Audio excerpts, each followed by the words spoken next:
서울 여의도의 한 포장마차에서 이상한 봉투에 군밤을 담아 팔고 있다는 제보가 들어왔습니다. 확인을 해보니까 개인의 의료 기록이 담긴 병원의 건강검진 결과서로 만든 거였습니다. 어떻게 이런 일이 벌어진 걸까요? 제보는 Y 신준명 기자가 취재했습니다.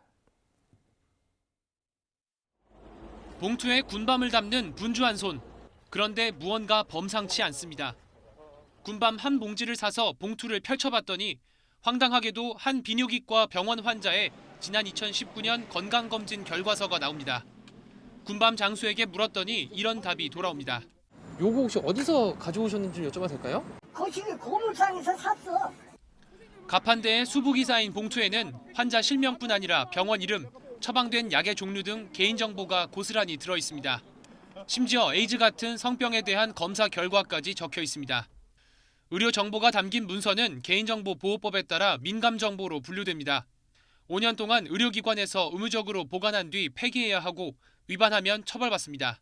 민감 정보의 경우에는 법률에서도 특히나 좀 이렇게 유출되지 않고 보존하도록 굉장히 의무 규정을 가지고 있습니다. 건강에 대한 구체적인 정보뿐만이 아니라 다른 주민등록번호나 이런 것까지도 포함이 전부 돼 있을 수 있는 거거든요. 충분히 범죄에 악용될 소지가 있는 거고. 개인 의료 기록이 담긴 병원 서류가 어떻게 폐기물 업체를 통해 팔려나간 걸까? 우선 해당 병원에 찾아가 봤습니다.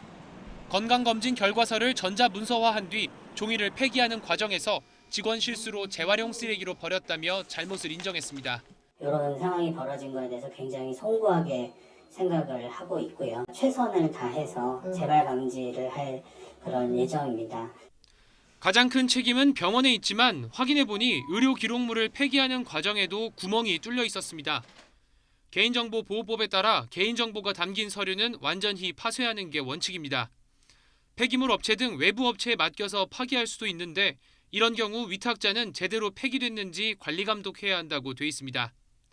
하지만 대부분 파기 여부까지 살피지는 않는다는 게 병원 측 얘기입니다.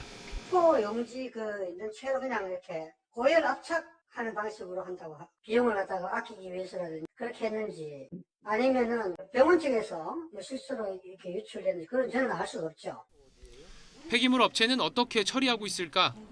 의료 기록물을 넘겨받아도 별다른 분류 없이 일반 폐지와 함께 처리하는 경우가 많다고 말합니다. 뭐가 왔는지 저희가 그거 알고 그런지 알 수가 없어요. 뭐만 달아갖고 오는 게 아니라 여기저기 저기 섞여서 오니까. 부실한 처리 과정에서 의료정보 유출 가능성이 커지는 만큼 의료계 서류 관리에 대한 실태 파악과 함께 관리 감독을 강화해야 한다는 지적이 나옵니다. 의료 기록물이 어떻게 관리되고 폐기되는지 현재로서는 정확히 알 수가 없습니다. 철저한 실태 조사와 함께 강력한 처벌이 이루어져야 합니다. 보건복지부는 관할 보건소를 통해 해당 기록물이 유출된 경위를 파악해 병원에 대한 처벌 여부를 결정하겠다고 밝혔습니다. YTN 신준명입니다.